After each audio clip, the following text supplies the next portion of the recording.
Well, hello. I went live a little bit, teeny bit early, just because I hadn't done it before and I wanted to make sure that it worked.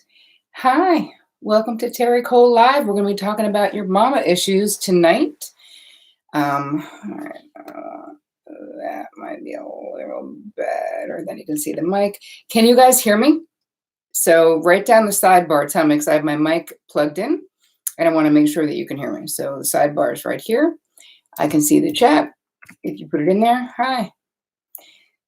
So let me know.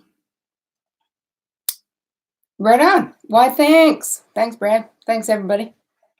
I appreciate you guys showing up. Hi. I don't know why I did this so late, but 9 p.m., I'm like, okay, East Coast time, I'm a little tired. But I'm always amped to talk about anything that will increase the quality of your life. That is a fact. So welcome to the maiden voyage of Terry Cole Live. So I hope that you guys like it. This was a way because we have such an active YouTube channel, and I interact with all of you, of course. Hey, Therese. Hi, everybody. And answer all your questions, but I like the idea of being with you in real time. So I really appreciate you showing up. I don't know what time it is where you are, but hi. And thanks for coming. So I'm just going to let a little bit of time go by before I actually get into the meat of it all. I already have questions that many of you have sent in. We'll probably be on here for about 30 minutes, depending on how we feel, but that was kind of my plan. I will also try to take questions down the sidebar. If you didn't send them in, I have questions over here on another computer that have already come in. And I think that probably a lot of us suffer from the same stuff. So I have no doubt that whatever we get to will help you. Oh my God, Jade, why are you up at 2 a.m. in Scotland? If you're up for Terry Cole Live, I'm just going to say, yeah. Oh, right, I'm from Australia. My first time in this live chat. Hi, says Rick. Well, how you doing? Mine too. So this is kind of exciting. It was pretty easy, easier than I thought it was going to be. I'm so happy to see all of you live. Hello. So what are we talking about? We're talking about mama drama tonight and wanting to help you figure out. I'm going to talk about the mother wound because that's what the video that I did this week, the blog and the podcast were about, answering the question of what is the mother wound. But it's more than that, right? Because there's a couple of schools of thought about that. There's one that basically says that the mother wound it's traumas that are passed down from generation to generation that have profound impact on women's lives. That is specific to women, about oppression and everything that's basically happened. If your mother doesn't figure out how those things impacted her, how her mother impacted her. So it's not just the narc moms, because I know we have a lot of that here as well. It's the moms who just don't know, right? The ones, sometimes moms really do their best, but they have a lot of guilt and shame. They were very oppressed and they never figured it out. And so those become sort of unopened packages that they hand directly down to us unknowingly much of the time.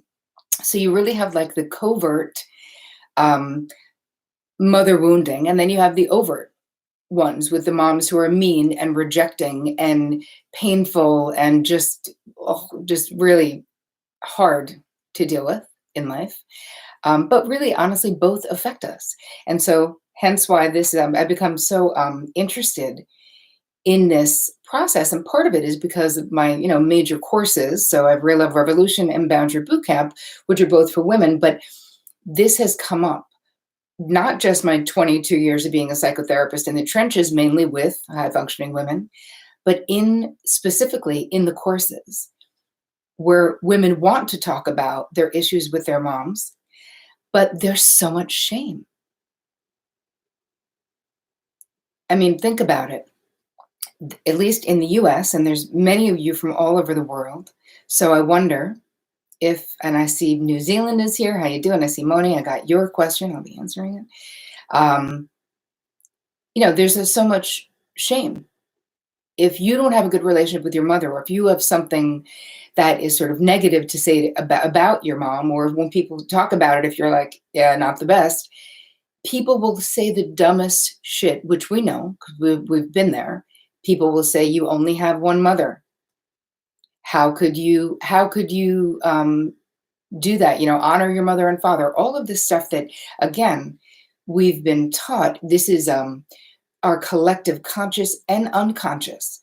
So it's not just what people say. It's that there is this feeling that if you don't have a good relationship with your mother, something's wrong with you. You should suck it up. You should do a better job. You should try harder. And that's hence why nobody talks about this, at least not that much publicly and openly. And I feel like we just need to have an open dialogue. Let's shed some light on this situation that causes so much pain and shame. And listen, you guys, my whole trip is you, right? Like, you inspire me, your potential. I'm mesmerized by your potential. And I've seen how possible it is to transform and to heal. And yes, it requires you to want to. And yes, it requires you to find some good coaches or a good guide. I hope I'm guiding some of you in that right direction. But it's like, you can do it. And there comes this point in adulthood where you just have to put your stake in the ground for your own happiness. If it's a really toxic situation, sometimes, right, we have to go no contact if your mom is a true narcissist and really creating havoc in your life and your internal life. But there are also a million other things that you can do to become more empowered in your relationship.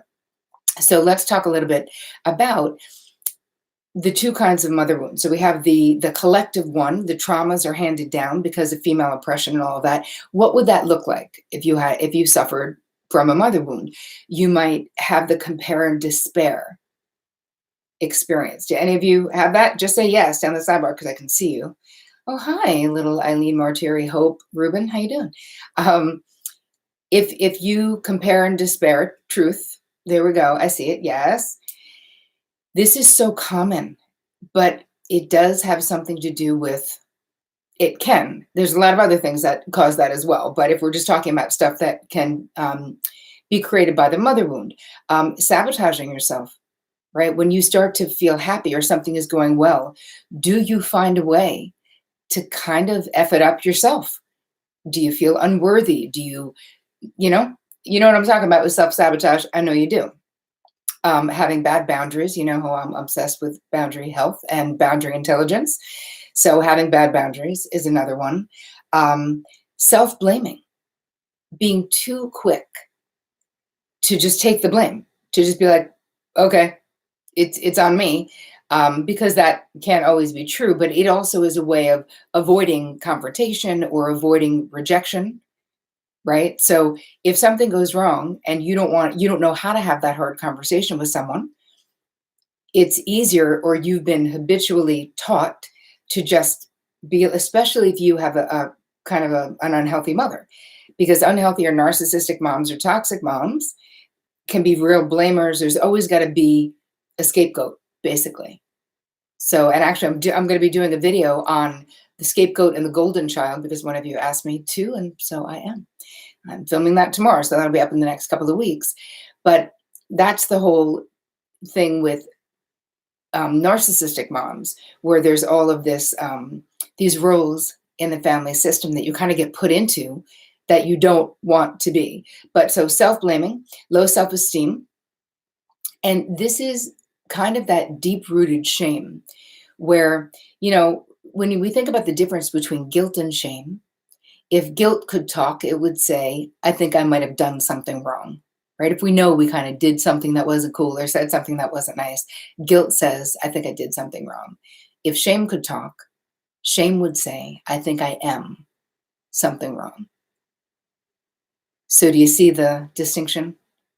And that there's a major difference between those two. It's normal to have guilt when we do messed up things, right? Hopefully we course correct, we say we're sorry, we own it or whatever. But with shame, there's all of this hiding because we believe somewhere down deep, especially if you have this mother wound, that we are monumentally and eternally broken, like hopelessly so. So I want to just say straight up right at this moment that if you feel that way, you are not broken. We're all broken, but you're not broken in any way that isn't mendable. But the thing is, you're the person with the glue. You're the mender, right? It's not outside of you, it's inside of you, which is why I teach all of this stuff, because I want to give you the tools to change that relationship in the way that you experience yourself. Okay, codependency is another, can be another outcropping of this mother wound. Um, Also, dimming your own light. Anybody? Have you ever, and listen, I don't know one woman who's smart, accomplished, funny, whatever it is, that hasn't in some moments of life felt compelled to, we make ourselves smaller to not threaten those around us. Anybody down the sidebar? Someone said, I broke my light. You didn't. You can always fix it, even if it's a little broken. We can jiggle it around a little bit. It's going to come back on, I promise. Yes. Right. So a lot of people are saying yes, that they've done that before, or that trick of sort of putting yourself down so that other people can't. Right. We just do it first, or minimizing our accomplishments. But I learned this in my own therapy many years ago. This brilliant therapist, Ruth, who I talk about all the time. And I remember I was talking about my career as a talent agent then. So most of you, I think some of you know, I don't know, maybe you don't know, but I used to be a talent agent before I became a psychotherapist. And I was negotiating contracts for like supermodels and celebrities. It was a completely different life. And it's like I would always chalk my success up when I was in therapy with my therapist. I would always say, I'm so lucky. I'm so blessed. I'm so lucky. I was always very grateful naturally. But one day, and she said, Terry, let me ask you something. Why do you keep saying that you're lucky? I said, well, I feel lucky. I feel like I am lucky. She said, yeah, but you say it in reference to your career. And she said, let me ask you something. Do you think that you basically running the New York office of this talent agency happened by luck? And when she said it that way, I was like, no friggin' way. And she was like, have you worked hard? I was like, yeah, I've worked like an animal for years. Yes. And she said, do you understand why you do that? And I said, no. And she said, and then into my history a teeny bit, I'm the youngest sister. I have three older sisters, but I'm kind of the most successful. Or I was the first one to go to college, the first one to go to Europe, the only one with an advanced degree. And so I love my sisters. I want to be a part of the tribe, right? We have a very tribal internal feeling. And so I felt like if I were too braggy, or I just didn't want to lose the affection of my sisters, although they were never anything but incredibly proud of me and excited. But excuse me, it was me, that was my stuff. And once I saw it that way, she's like, you're really doing yourself a disservice, Tara. Like, it's not authentic. And then I was like, wow, I definitely don't want to be inauthentic. That sucks, right? She said, it's a fear-based desire to make yourself small, but you're not small, right? Go get into it. Anyway, all right, moving on. Other things, the way that it can happen in your life, and evidence of having a mother wound is what I'm trying to say, is the inability to speak authentically, as we were just talking about, and really talk about your emotions. That is very difficult to do as well. And another thing is being too self-sacrificing, right? Sacrificing your dreams for someone else. And again, could be part of the handed down package, because, there certainly was an expectation and has been forever. I mean, only recently in the last 40 years, let's say 50 years, is it okay that women have careers and are not the sole caregivers for kids? And I mean, listen, family, the way families are organized has changed quite a bit. But when you really think about it, there's still this ingrained sense of something about the way women should be in society, no matter what society you're in. And some societies are more, female hating. What's the word I want to say? You know it. Begins with an M, but anyway, too late, too tired. You get what I'm saying. Somebody's going to write it down the sidebar. I know it, which I appreciate. Anyway, I'll move into your cues, but I wanted to just tap into some of the things you might experience that could indicate that you have a mother wound, right? We were supposed to, back in the day, stay home and raise kids, constantly be dialed into other people's needs and wants, taking the temperature of everyone in the room, making sure everyone else has what they need. These were all the things. We're supposed to, being a good mother means holding it together all the time for everyone, no matter what you're going through. Yes, misogynistic. Thanks, Anna. That's what I was saying. Misogynistic cultures. That's what I was talking about. And basically, have been expected over centuries to not have needs, to just be the one that we're just given. We're just giving to other people. One of my psychological heroes says that women are we're the way station for other humans, like where people just come, get filled up, and pull out. Dr. Harriet Lerner, Lerner. If you don't know her work, she's and she agreed to be on my podcast. So I'll let you know when she is going to be on the Terri Show. All right, moving into your cues and some ideas that I have for you about healing the mother wound, shall we? I'm going to start with a question that came in on Instagram, which basically Brett had asked, how do I prevent myself from passing down the mother wound to my daughter? How do I stop the cycle? Well, Brett, the fact that you're even asking that question tells me that you're definitely not going to do exactly what your mother did, because your awareness that something happened in your life tells me that you already know. Listen, think about the way that you interacted with your mother as a child, how that felt to you when you were in pain, when you got hurt, when something happened. How did she respond? If she was not compassionate, if she was not kind, then don't do that, right? Do the opposite of that. I understand your fear, Brett. I am not making light of it, but what I'm saying, the fact that you're already seeking, that you're drawn to this work, and that you're interested, be kind to your daughter. Be kind to your children.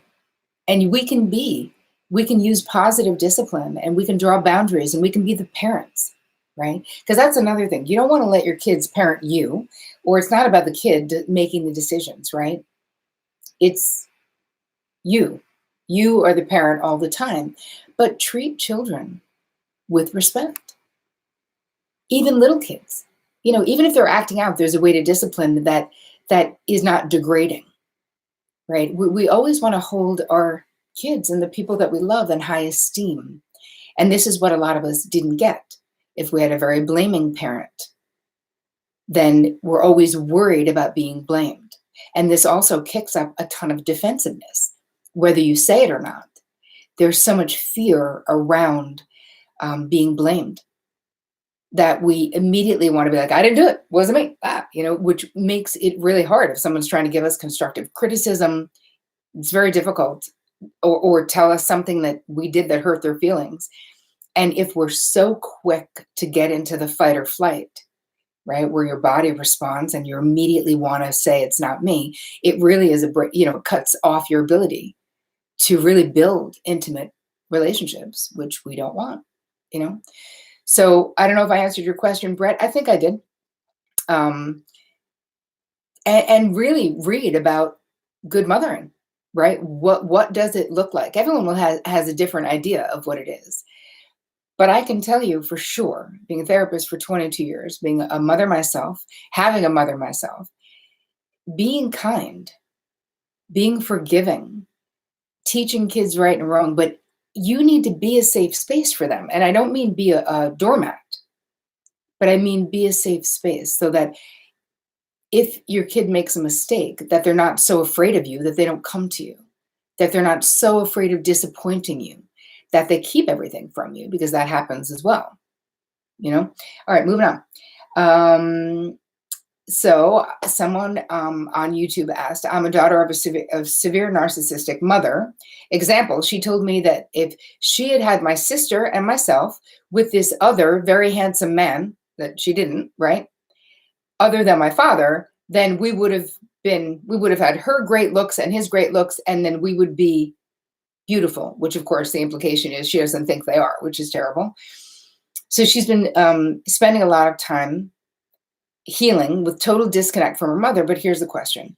I have a daughter, and from day one, I've tried to be here for her and be like the mom I never had. I want to be an amazing woman to the amazing woman that she is. I've practically been in a panic to not hurt her, and that has had some repercussions. The painful buck stops with me. So what else can I do? Here's the thing. You're doing it. You're actually doing it. You don't have to overdo it because we are very resilient as human beings. We're resilient. You're going to make mistakes. This is just life. This is called being a parent. But making mistakes and being intentionally cruel are two different things, right?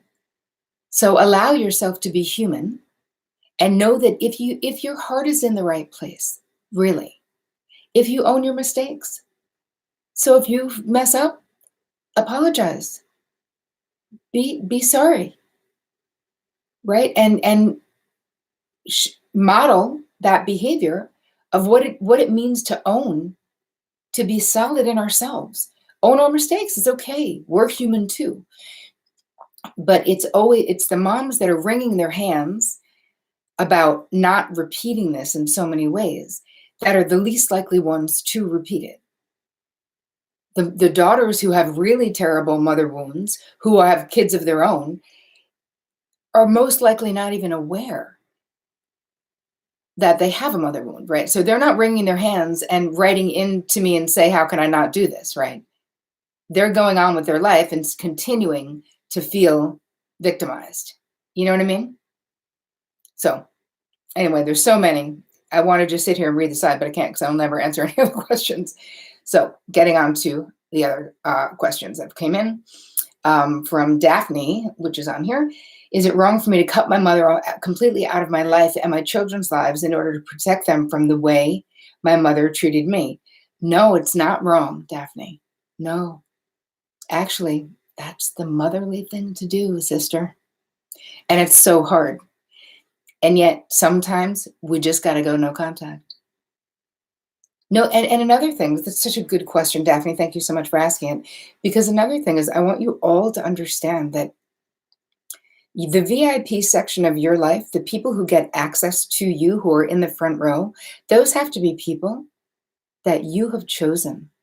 And I don't say, I mean, besides minor children, right? Minor children always get a pass, right? You have children, you're committed to those kids, you got to be doing that until, at least till they're 18, right? And hopefully longer than that. But everyone else, you have the right to eject from the VIP section of your life. Doesn't matter if they're blood. It doesn't matter if it's your mother. That's all of that conditioning that says, what's wrong with you? You'd cut out. What's right with you is not allowing a toxic narcissist do the damage to your kids that she did to you and that you've obviously worked so hard to overcome. So right on you is all I'm saying. And sometimes we just got to do it. And here's the thing, you guys, we can't worry about what everyone thinks. And I'm going to give you a little bit of language too of people that say stupid things because they're going to, because they do all the time. So I'll give you a little bit of language. Tara said, my new mantra, I'm the most important person in my life. Yes, you are. And what's so interesting is that I say this in my groups, my courses, right? This is how it needs to be. You do have to be the most important person. That doesn't mean you have to be self-absorbed, self-centered, not generous. No. But if you're not, what ends up happening is you end up angry. When we overgive, right? When we're giving for approval, again, another mother wound thing is all this codependency and this approval seeking. So it's, called the disease to please. It's like what ends up happening is sooner or later, you're so pissed. There's just no way that you don't end up being, having what I call the martyr victim syndrome. because you can only overgive for so many decades before you get to the point where you're like, wow, everything I do, I'm doing out of obligation. There is zero joy in doing it. And don't you hate it when someone says, well, I did all of that for you? I can't stop myself from saying, who the fuck asked you? Stop. I didn't make you. You are responsible for what you did.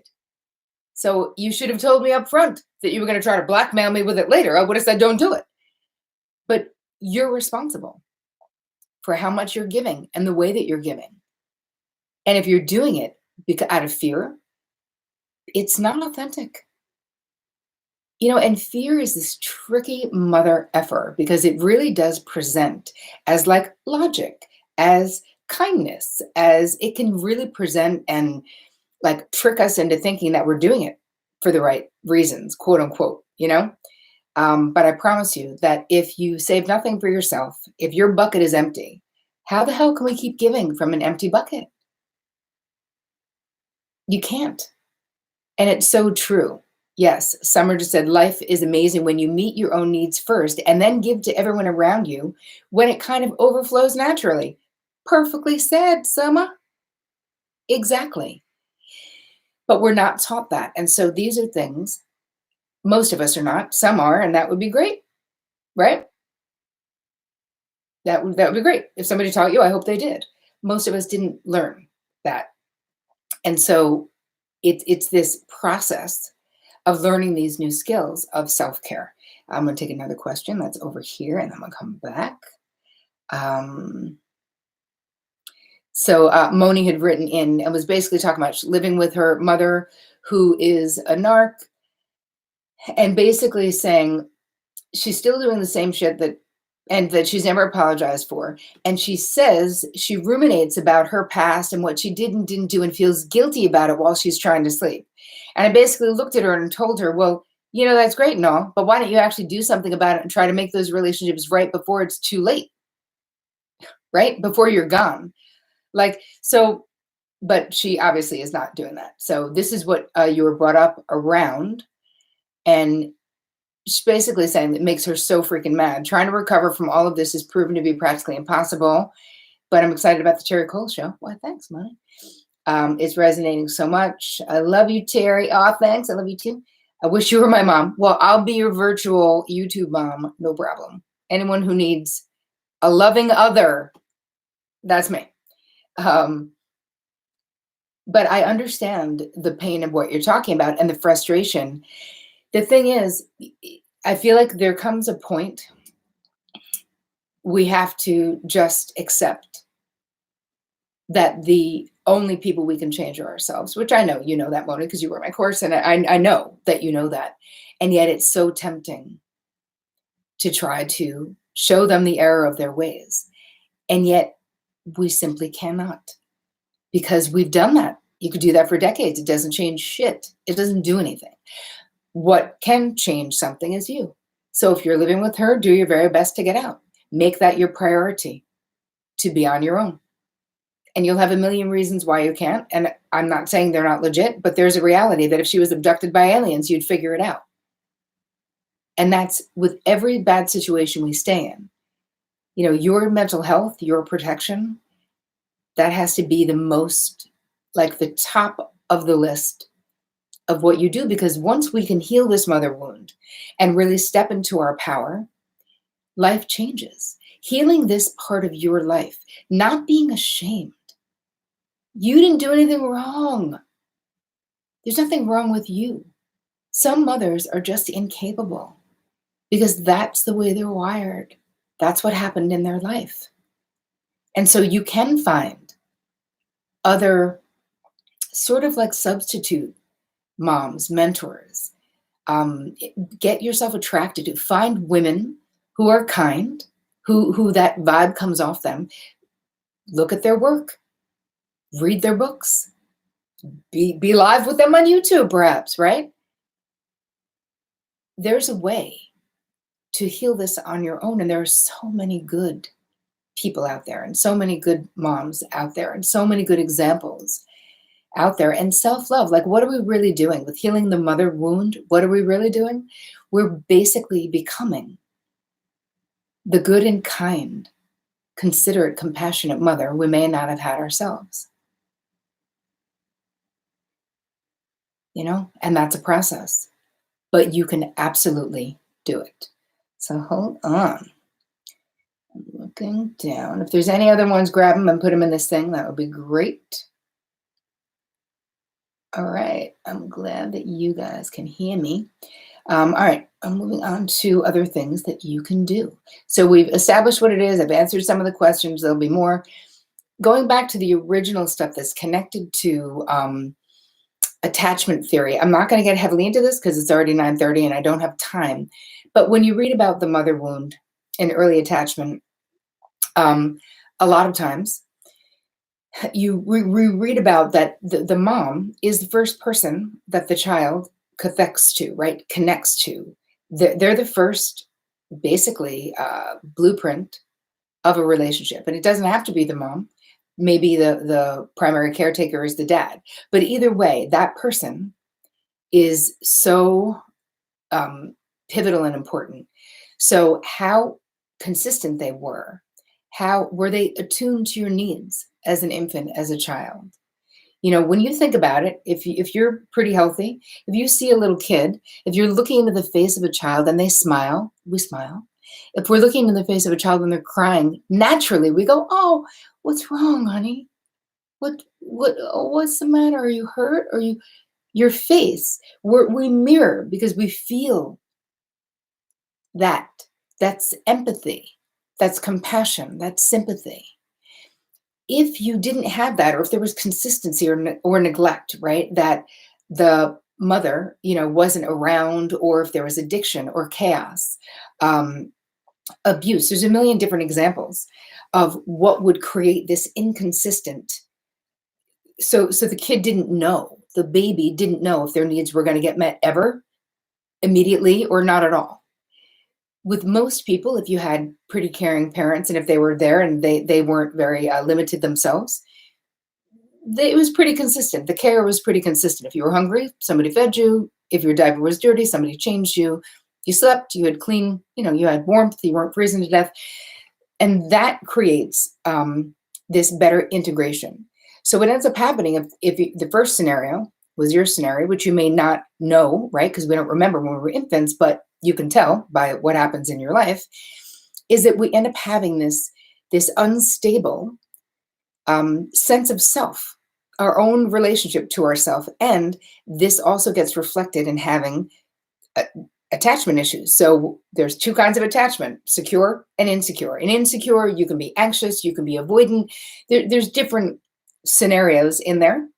So your behavior would be different, but it would be stressful. So relationships, rather than like what someone who's securely attached in a relationship could honestly say, "Hey, being in a relationship is natural for me. It's pretty easy. I kind of like being a part of a team. Yeah, we work things out, not a problem." If you are anxiously or avoidantly attached, if you have an insecure attachment, it's like, being in a relationship is stressful to me. I'm always worried the person is going to leave me. I'm always worried the person's cheating on me. Or being in a relationship is hard for me. I always feel smothered. Even when I like the person, even when I love the person, I eventually will do something to end it because I can't breathe. I just need to get out of here. So those are attachment issues that can come from this wound as well, but that's another video, and I've done a bunch of stuff on that because I'm super interested in attachment stuff, because it's fascinating. The more you know about yourself and about your attachment style and about what happened in your life, the easier it is to heal. All right, moving on to, okay, so the last point I'm gonna touch on, and if there's any other questions down the side that you can grab that you want to and throw them into the shared doc, you can do it. Oh, I see it right there. Okay, great. Let's just hit this. Someone asked, is it normal to feel anger as you gain awareness? Yes. It's so normal in childhood, and we all did to some degree or another. You're allowed to be pissed. And here's the thing.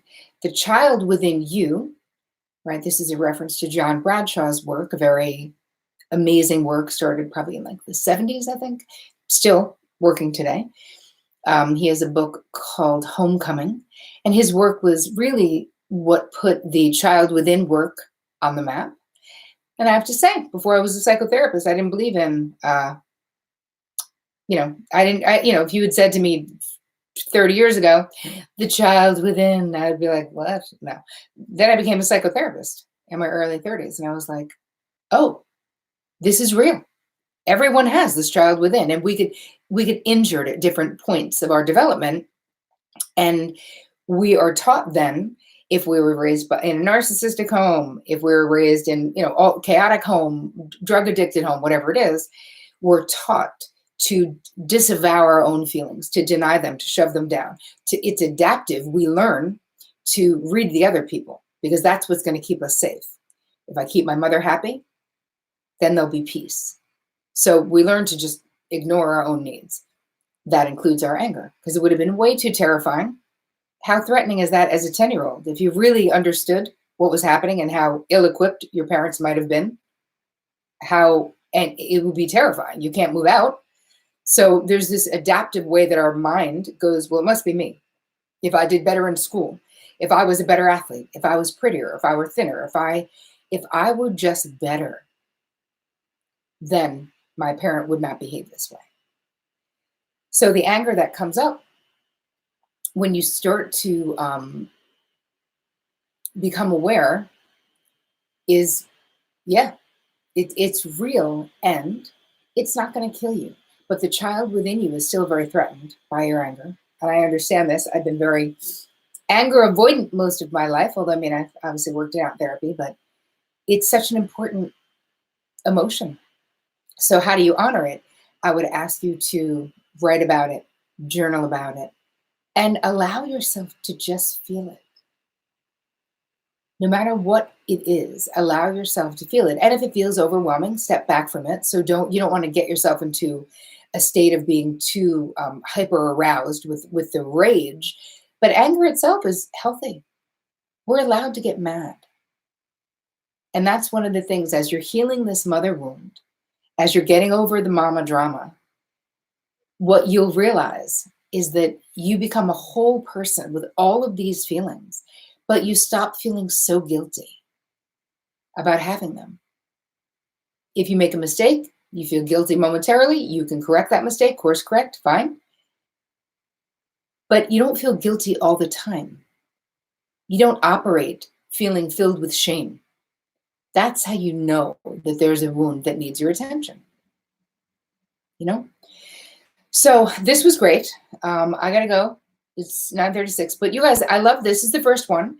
If you like this, then tell me about it and tell me topics that you want me to talk about. And I think that we're going to start by doing it maybe once a month. And then if you guys are really into it, because I love being live with you so much. Like I really feel connected to all of you in a very different way. And it's really easy. Another thing is I'm not the most technical. I'm not like the least, but I'm not the best. But if it was good, if it worked for you, if you like it, then let us know, please. And share it too. Because I guess if it's live, but then it does stay up on YouTube, right, Max, on our team? I would think so. Anyway, you guys, I want to say thank you so much for spending time with me tonight. I really, really appreciate it. I can't wait to do it again. So you let me know and share this link, because Max just told me it'll stay up on YouTube, which of course makes sense. Share it with people in your life if you think it would help them. And I so appreciate you tuning in, caring about your mental health, actually being like going to bat for your own happiness, because I have no doubt that you can achieve that. Whatever is ailing you, whatever you're suffering from, I've seen it all, right? Oh, wait, there's more things coming in. Hold on. Here we go. All right, I'm going to hit one more before I get off. I thought I was going. I was trying to, but I'm not. Brittany said, I have a mother issue. I kind of feel in love with my son. Okay, well, here's the thing. I mean, that's not normal. I mean, unless your son is 40. Like, I think our relationships with our children, we are in love with them, boys and girls, as long as it's not sexualized in any way, right? They're dreamy to us. They're amazing. They're the most important people in the world. So, so you'll tell me if, I mean, are you talking about like actually being in love with your the son, like you're grown up and he's grown up? Because I would say we don't have enough time to cover that at the end of the live. Um, I'm trying to see. Okay, I don't see your answer, but if you're saying it in the kind of way that like in a motherly way, then that's normal. If you're saying you have like sexual feelings for your son, wow, get into therapy right now because that is not normal. That's all I can say is that that is not normal. So, but thank you for sharing. No judge, just saying fact. Um, yeah. Someone else said, "How do you forgive your mother after she's passed away? I still don't forget the things she said to me." Ah, yeah. All right. Here's the thing about healing relationships with people who've passed. You can still do it. There's two things you can do: write a letter to your mother, and then you burn it. But you burn it with the intention that she's receiving it. And I also want you to visualize that right now, I don't know what your beliefs are, and I'm not going to get into religious things. I'm not religious, but I am spiritual. I believe that your mother is in her highest state right now. She's transitioned from this incarnation. So she knows what she did. She knows. And I believe that she is sorry. So stop torturing yourself with her dysfunctional earthly words. Write them all down and fucking burn them. Let them go. Stop ruminating. Do everything that you can. Cognitive behavioral therapy is really helpful for that. Just know, but you can write a letter. And if you never got a chance to really say it, to say what you wanted to say, it can really, really help, even if she's passed. Or the second thing that you could do is it's like a visualization where you're sitting in a chair and your mother's sitting in a chair and you're talking to each other and you're basically saying is this to her and visualize her with an open heart, right? Visualize her being sorry, taking it back, saying she didn't mean it, you know? So, all right, there we go. All right, I am gonna be moving on, you guys. There's so much, obviously more. So we're moving on. We will have way more to come. That's all I have to say. I super appreciate you being here, and I can't wait to see you on the next Terri Cole Live. Woohoo! Thank you, guys. I'm going to end the stream now saying, please share this with your friends, and as always, take care of it. That is your job. Do it. I'm going to end it.